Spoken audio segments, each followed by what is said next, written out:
So today there are 1.8 billion Muslims on this planet, which means in every corner of the planet there is a Muslim somewhere, which means the world population have become familiar with us, they know about us, they have heard of us, and it's easier to be a Muslim than it used to be in the early days of Islam. So the first people to take up this call, for the first people to believe in this and accept this and embody this, they were not ordinary people. Like you needed a heart full of courage, a backward stamina. More than anything, you needed to have clarity of vision that this path is so much better than the mess which we are used to. So one of those early visionaries, one of those early courageous hearts, one of those early people with stamina unsurpassed in human history is a man by the name of Bilal ibn Rabah. And the hadith of Ibn Mas'ud says of the first 7 people to declare their faiths is this Bilal ibn Rabah. But Bilal wasn't like other people. Bilal was an Ethiopian slave enslaved in Mecca. So whilst other people had difficulties, Bilal's difficulty was multiplied exponentially because he was in a foreign land, he looked foreign, and a slave on top of that, not a man of much influence, and now he has accepted a new faith, different to the faith of his masters. And imagine what's his biggest hope, biggest dream, biggest ambition of a slave. You would agree that their biggest aspiration, their highest achievement is one day I will be free from the shackles of bondage. Maybe my children will grow up as free men and free women. So now Bilal becomes a Muslim. Faith enters his heart, and pretty quickly the taunting and the torture and the punishment starts. So Bilal radiallahu anhu bears the suffering.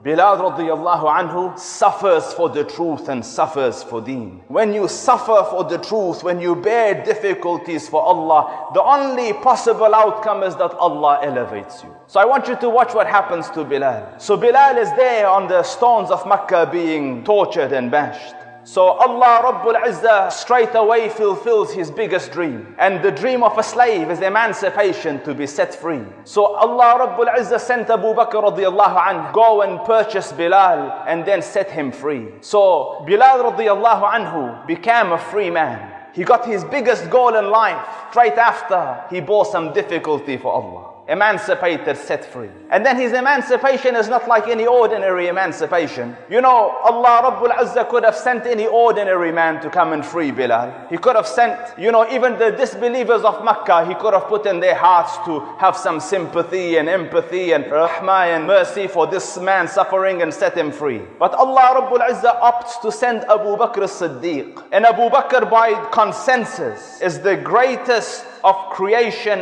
after the prophets. When you go to another country, usually people come to receive you at the aeroplane or at the airport. And based on who comes to the airport to pick you up is kind of an indication of your status. So if you're a prime minister comes to receive you. If you're a president, usually presidents come to receive you. So for Bilal radiallahu anhu, Allah Rabbul Izzah sent Abu Bakr as-Siddiq. Do you see when I say Allah elevates you, Allah elevated? And then the same Bilal who just yesterday, these Arabs wouldn't sit with, wouldn't talk with, wouldn't eat with, because they were way below him. He was an Ethiopian slave. Just the next day, after bearing this difficulty for Allah Rabbul Izzah, the next day, he is sitting on the sufra with the best of the sons of Adam.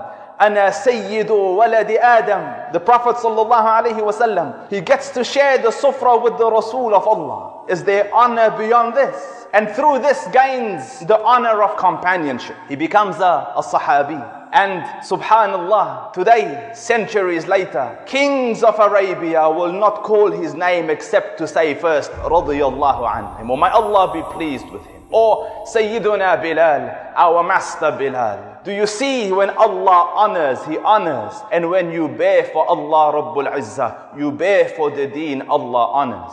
And it didn't stop there. So the migration happened to Medina. And of all the companions, the confidant and the person entrusted by the Prophet ﷺ in proximity, you will notice in the ahadith is this Bilal. He was the treasurer of the Prophet. Many ahadiths, Bilal, give this person this much money from Baytul Mal. Bilal, take this person, give him this much money from Baytul Mal. Why? Because entrusted by the Prophet, a confidant of the Prophet ﷺ. Do you see honor? And then the time came where the mosque is built and the call for prayer needs to happen. So Allah Rabbul Izzah of all creation chooses this Ethiopian, ex-Ethiopian slave to become the caller of the call for the Muslim prayer. So today the call is made from millions of masajid across the world, 5 times a day. And every time they're uttering the words that Bilal uttered first. So the hadith of the Prophet ﷺ, whoever starts a righteous practice, he will get the reward of it and the reward of whoever does it after him till the day of judgment. So even today was Bilal radiallahu anhu has died and is no more. Still the rewards go into his account and still you revive and resuscitate his legacy in every salah because Allah Rabbul Izzah chose to honor him. And then Fath Makkah came and the distinct honor not only to go inside the Kaaba but to climb on top of it and declare the azan there. Do you see when I tell you that whoever bears difficulty for Allah's deen, whoever suffers for the religion of Allah, Allah Rabbul Izzah will do nothing but honor you. And then time passes in Medina and the Prophet ﷺ one day tells him, Bilal, I heard your footsteps in Jannah.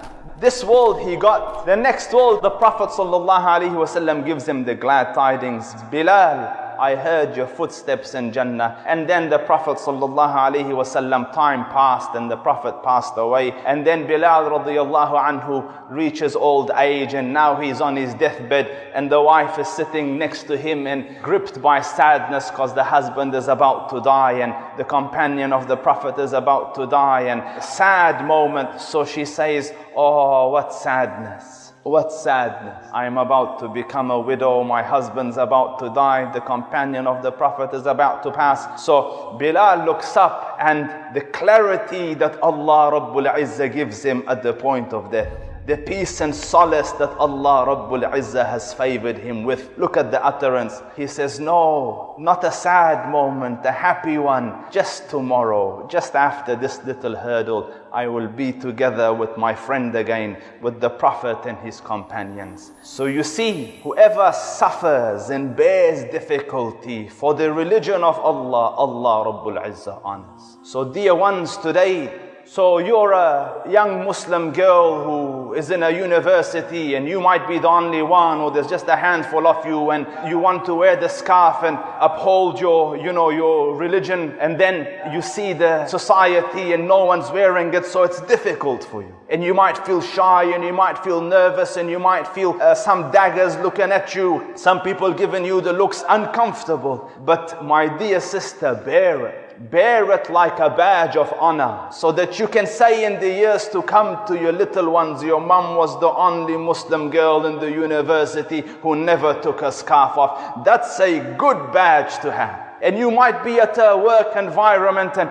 you might find it difficult to pray and there's no place, or people look and you feel uncomfortable, and yet you find a little safe corner and do your duty and meet your obligation to God, and you bear the difficulty. And you bear the discomfort. Bear it. There's nothing but honor from that. May Allah Rabbul Izzah honor you, Allah elevate you, Allah guide you, Allah guard you.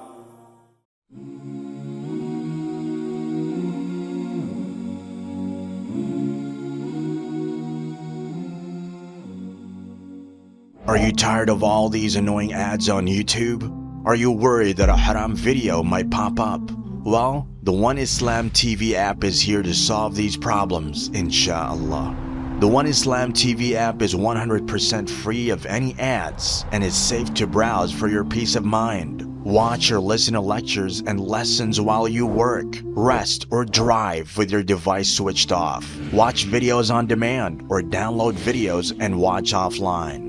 Watch hundreds of high-quality produced Islamic reminders, Quran learning videos, stories of the prophets, and so much more. 2 to 4 new videos uploaded daily, inshallah.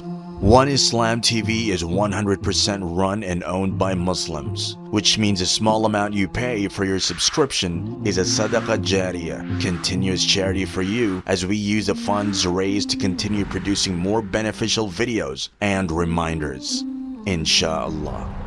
The One Islam TV app is now available on Apple devices, Apple TV, Android devices, Android TV, Amazon Fire TV, and Roku, so you can watch on most devices and smart TVs. Download now for a free 7-day trial.